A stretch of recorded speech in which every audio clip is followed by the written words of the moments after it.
back to my channel. My name is Tamara Jordan, Tammy Turns Pages. I am so glad that you are here and that you decided to turn pages with me today. Today we are not in our usual location, but we are on vacation, and we're going to be on vacation for the next 9 days. So I decided that I wanted to do a reading blog while I'm on vacation. And yeah, I thought this is the best time to start it on day one. Currently, I'm on Whidbey Island. We are also going to be going through the northern part, coastal part of Washington, also San Juan Island, and then we're also planning on going to Oregon as well. So I have some books planned that I think are going to be great. I don't have them with me, like I have them, but they're in my suitcase. So I wanted to tell you what I'm going to read. Hold on one second. Let me get the books. On my phone, I wanted to tell you what the books are. So the first book is Whidbey by T. Kira Madden. The second book I'm going to be reading for this vlog is The Catch by Amy Lee. The third is Violet Thistlewaite is Not a Villain Anymore by Emily Krempholtz. And then the last one is The Summer of LostThings by Jen Bennett. So I kind of wanted to go on theme with these books that I picked. So yeah, anyway, sit back, relax, and enjoy, and let's just get right into this video.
It is the next day, and I wanted to come outside and sit on the dock to give you my first thoughts on Whidbey by T.K. Madden. Oh, T. Kira Madden. This book follows three main characters. The first main character is Birdie. She is a survivor. She decides to go to Whidbey Island to get away from it all because she's been hounded by her past.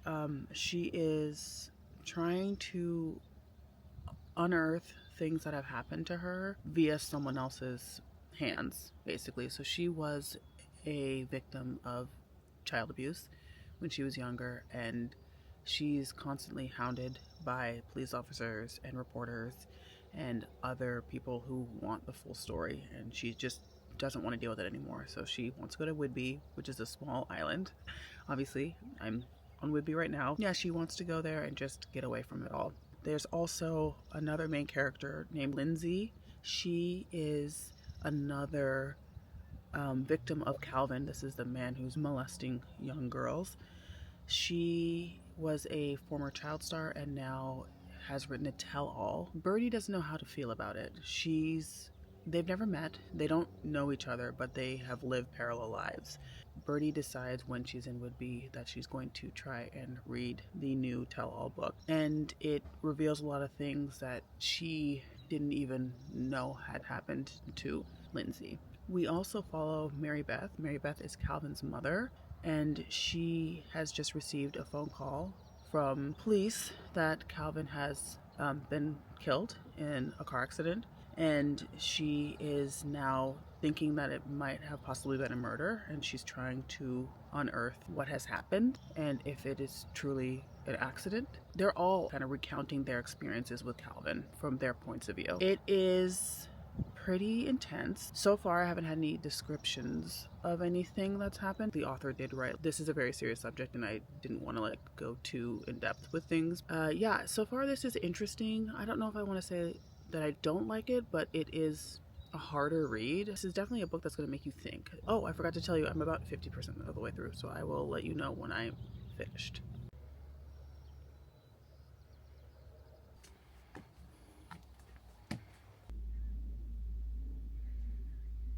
Okay, I wanted to come on and just tell you that I finished Whidbey by T. Kira Madden. Not my favorite read and definitely not a great read to start this trip on, but it's fine. I would probably give this a 3-star. I wouldn't recommend this to everybody, and I wouldn't recommend it to anyone who's going through anything heavy because there's just a lot of heaviness in this book. I am going to move on to my next book, which is The Catch by Amy Lee. I will update you when I get closer to halfway.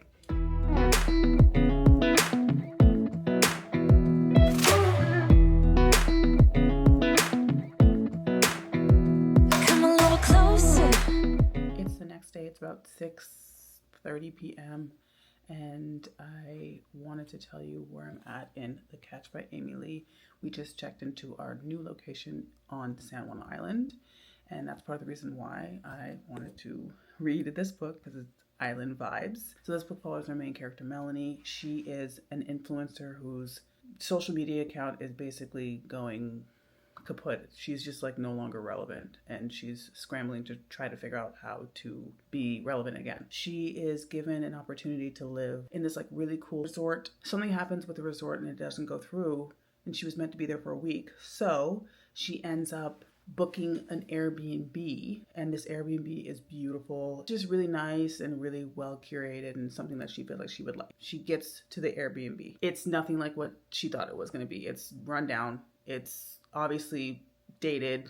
It doesn't look like anyone's been there in years, and she's very confused.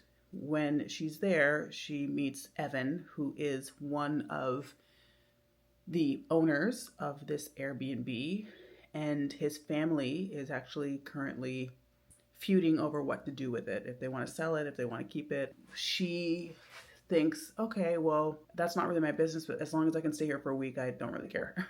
So then Evan ends up getting into an accident, and Melanie is there at the hospital. When he's in the hospital, Melanie is mistaken for his fiance. He asks her to fake date him so that his family members can get off his back. He's very grumpy. She's very sunshiny. She's like a big city girl. I think she's from Boston, and she's like now in Canada, in a really small area in Canada. I'm liking it so far. I've gotten to page 184, chapter 19, about halfway.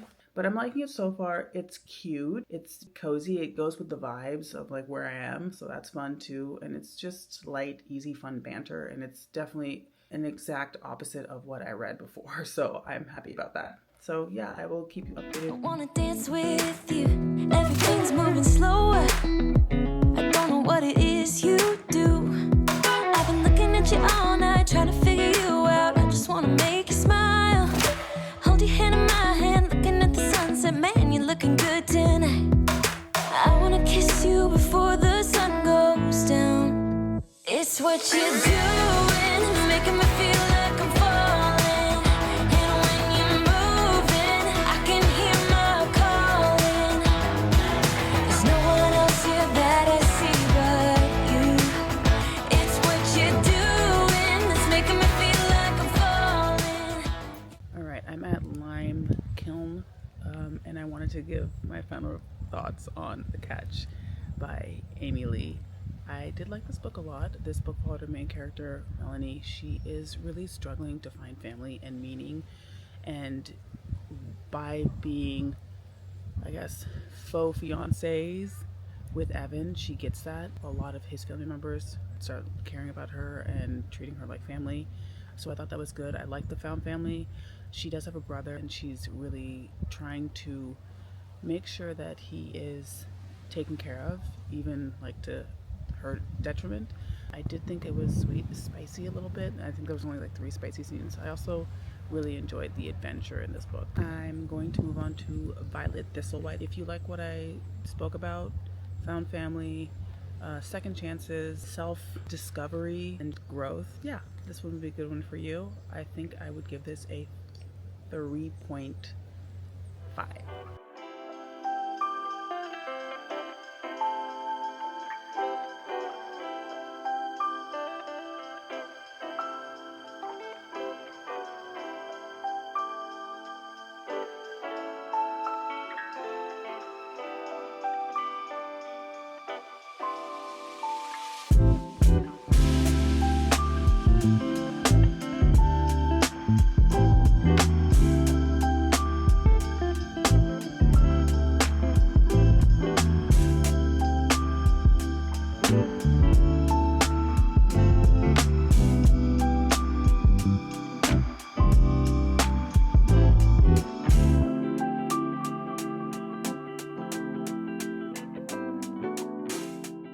The next day, we are in our next location, and I wanted to give you a quick update on where I'm at in Violet Thistlewaite is Not a Villain Anymore.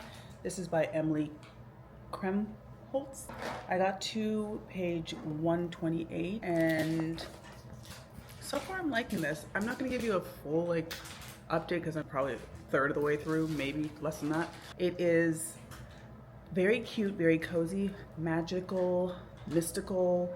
It is about our main character, Violet, and she is trying to start over and has opened up a flower shop, trying to find a new path in life. She actually did used to work for this Dark Lord, and yeah, she has since retired because he has died. She's very standoffish, but also really independent, and yeah, I'm liking this so far. There's also some creatures in here too that I think are kind of fun, like goblins and things like that. Talk of dragons. I think where she lives, it's called Dragon's Nest. So yeah, a lot of magical things so far. I'm enjoying it. I'm going to keep reading this, and I will let you know what I think. Okay, I want to come on and do my final review of this book. Violet Thistlewaite is Not a Villain Anymore. This is by Emily Kremholtz. So you know this book is about Violet. She used to work for a very, very powerful villain slash Dark Lord. His name was Guy Shadowfade. He ends up dying, and Violet decides that she wants a new life, so she opens up a flower shop. She meets a man named Evan. Evan is her landlord, but also it's like a rival, a business rival for her, and they don't really get along. They start to work together to try and figure out what is happening to all the plants on our Dragon's Nest. That's the town that they live in. And when they do that, they discover that there's something really serious happening called the Blight.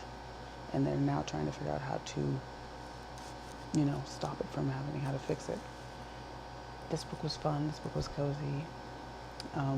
Very cute. Some spicy scenes in it.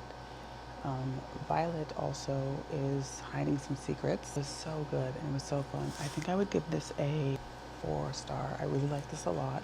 I am going to buy this in paperback and give this to the library here.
Good morning. It is the next day, and I wanted to give a quick update on where I'm at in the Summer of Lost Things by Jen Bennett. I was able to get to chapter 15, page 181. So this book follows our main character, Paige. She's a 19-year-old girl who is going back to her hometown. It's like a really small town, beach town in Lake Michigan, and she is basically trying to get everything together.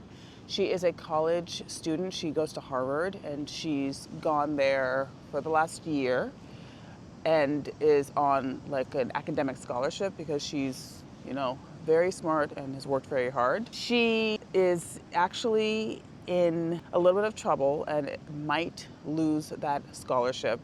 She goes home to figure out how she can get it back.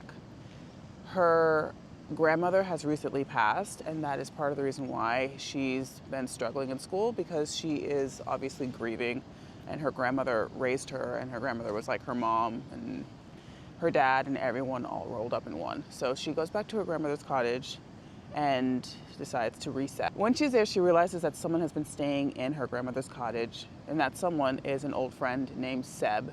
Seb, her, Jazz, and Benny are all, they call themselves the Wags. They were all, best friends when they were growing up in this little beach town. When they were younger, they used to try to look for this mysterious treasure called the Golden Venus, and they were never successful. When she's in the grandmother's cottage, she realizes that her grandmother has left her a clue that would help her find this treasure. Her and her gang get back together and they start looking around for it. This is already really, really good. One of the scenes, she's in a cave and she's doing a cave dive, and then she gets stuck, and it's like really, really intense. And then she's also kind of in a little bit of a, back and forth, will they, won't they, with Seb. It's very fun, it's very exciting, and the treasure hunting I thought was great to read around this area because this is where the Goonies was filmed. This is really, really fun so far, and I'm having a lot of fun just like experiencing them looking through this town for this treasure. So I will check back in later when I have a final thought.